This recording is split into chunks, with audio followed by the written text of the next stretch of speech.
નમસ્કાર વિદ્યાર્થી મિત્રો, દરેકનું હાર્દિક સ્વાગત છે. મિત્રો, ધોરણ 11 ચેપ્ટર નંબર 1 જે કાવ્ય છે નાવિક વળતો બોલ્યો. સાહિત્ય કૃતિનો પ્રકાર રહેશે પદ અને જેમના લેખક છે ભાલણ. મિત્રો, જે નાવિક વળતો બોલ્યો લેખક ભાલણ અને તેમનો સમયગાળો છે 15મી સદીથી ઉત્તરાર્ધ અને 16મી સદી પૂર્વાર્ધ સુધીનો. અને તેની અંદર જોવા જઈએ તો તેમનું ભાલણનું અન્ય નામ પુરુષોત્તમ પણ હતું. અને તેમના જે છે આપણે નળાખ્યાન, જાલંધરાખ્યાન, ધ્રુવાખ્યાન, ચંડી આખ્યાન, મૃગી આખ્યાન, રામ વિવાહ જેવા આખ્યાનો તેમણે રચ્યા છે. તે ઉપરાંત જે ઘણા બધા એમણે જે છે મિત્રો રચનાઓ કરેલી છે. મિત્રો, શરૂઆત કરીએ તે પહેલાં અંદર નવા છો તો ફટાફટ ચેનલને સબસ્ક્રાઈબ કરી લેશો.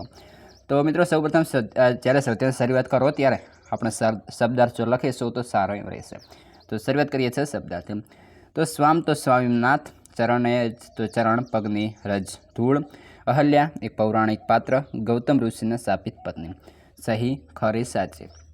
પાષાણ તો શિલા મોટો પથ્થર, ફીટી તો મટી બની, કાષ્ટ તો લાકડું, પેર તો પેરવી તજવીજ વ્યવસ્થા.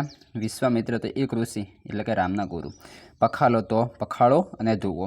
અશરણ શરણ તો અશરણના શરણ અને નિરાધારના આધાર. અને ચરણ તો ચરણ પગ. સૌથી અંદર જોઈએ પ્રશ્ન 1 છે. નીચેના પ્રશ્નોના ઉત્તર આપણે એક વાક્યની અંદર આપવાના રહેશે. પહેલો પ્રશ્ન પૂછ્યો છે, નાવિક કોને કોને નાવમાં બેસાડવાની સંમતિ આપે છે? તો કે નાવિક સીતા, લક્ષ્મણ અને વિશ્વામિત્ર ઋષિને નાવમાં બેસાડવાની સંમતિ આપે છે. પ્રશ્ન 2, નાવિકે અગાઉ કઈ બાબતમાં ના મહિમા વિશે સાંભળ્યું હતું? શ્રીરામની ચરણના સ્પર્શથી પાષાણ પણ સ્ત્રી બની જાય છે. શ્રીરામના આ મહિમા વિશે નાવિકે અગાઉ સાંભળ્યું હતું. પ્રશ્ન 3, અંતે કોણ નાવિકના મનનું સમાધાન કરે છે? તો જોઈએ, અંતે શ્રીરામના ગુરુ વિશ્વામિત્ર ઋષિ નાવિકના મનનું સમાધાન કરે છે. પ્રશ્ન 4, નાવિકે શાના વડે રામના ચરણ પખાળ્યા? નાવિકે ગંગાજળ વડે રામના ચરણ પખાળ્યા. પ્રશ્ન 5, કવિએ શ્રીરામને કેવા કહ્યા છે? કવિએ શ્રીરામને અશરણના અર્થાત નિરાધારના આધાર કહ્યા છે. પ્રશ્ન નંબર 2, નીચેના પ્રશ્નોના મુદ્દાસર ઉત્તર લખવાના છે. પહેલો પ્રશ્ન છે, નાવિકે રામને હોડીમાં બેસાડવાની શા માટે ના પાડી? તો જવાબ આવશે કે નાવિકે સાંભળ્યું કે શ્રીરામની ચરણનો મહિમા અપાર છે. એમની ચરણના સ્પર્શથી પાષાણ પણ સ્ત્રી બની જાય છે. ઋષિના શાપથી પથ્થર બની ગયેલી અહલ્યા શ્રીરામના ચરણ રજના સ્પર્શથી સ્ત્રી બની ગઈ હતી.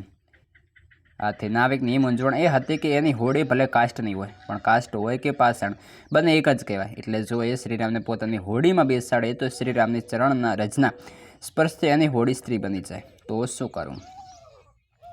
આ હોડી જેની આજીવિકાનું સાધન છે તે જે છીનવાઈ જાય. આમે એક પત્ની તો ઘરમાં છે, એમાં વળે બીજી સ્ત્રી આવે તો બંને ખાઈશું. એ બંનેના ભરણ પોષણની વ્યવસ્થા સી રીતે કરવી? આથી નાવિક સીતા, લક્ષ્મણ અને વિશ્વામિત્ર ઋષિને પોતાની હોડીમાં બેસાડવા તૈયાર થાય છે, પણ એણે શ્રીરામને હોડીમાં બેસાડવાની ના પાડી દીધી.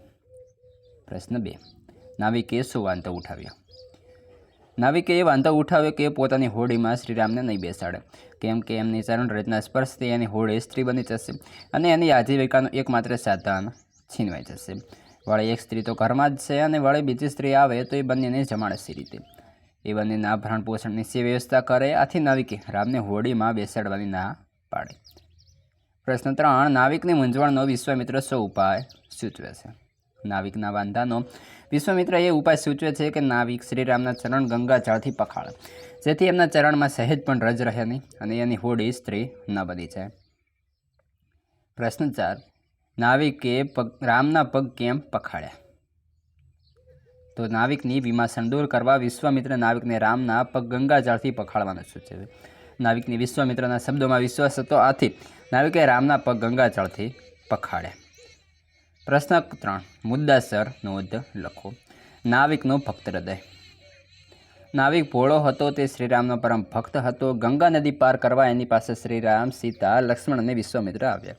સૌને નદી પાર કરવા જણાવ્યું, પણ એમનું ભક્ત હૃદય એ એક વિમાસણમાં મૂકી ગયું. જો એ શ્રીરામને પોતાની નાવમાં બેસાડે તો અને નાવ સ્ત્રી બની જાય તો?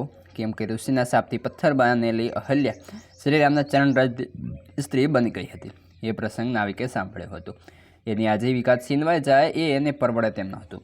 વળી ઘરમાં એક સ્ત્રી તો હતી અને બીજી સ્ત્રી આવે તો બંનેના ભરણ પોષણની વ્યવસ્થા કેવી રીતે કરવી એ પણ એની એક મૂંઝવણ હતી. પછી એણે વિશ્વામિત્રને સૂચવેલા ઉપાય પર વિશ્વાસ મૂક્યો, કેમ કે એ શ્રીરામનો મહિમા જાણતો હતો. એણે ભક્તિ ભક્તિભાવપૂર્વક શ્રીરામના ચરણ ગંગાજળથી પખાળ્યા. આ નિમિત્તે નાવિકને શ્રીરામના ચરણ પખાળવાની તક મળે.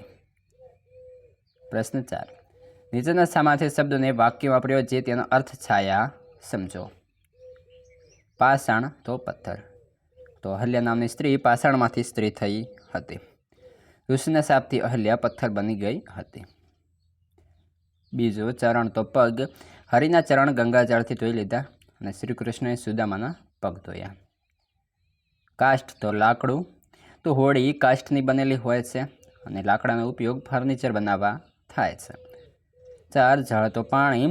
અને જળ એ જીવન અને પાણીનો કરકસરપૂર્વક ઉપયોગ કરવો જોઈએ. મિત્રો, તમારો ખૂબ ખૂબ આભાર વિડીયોને છેલ્લે સુધી નિહાળ્યો. હવે આગળના ચેપ્ટરના સૌથી આ વિડીયો ડિસ્ક્રિપ્શનમાંથી મળી જશે.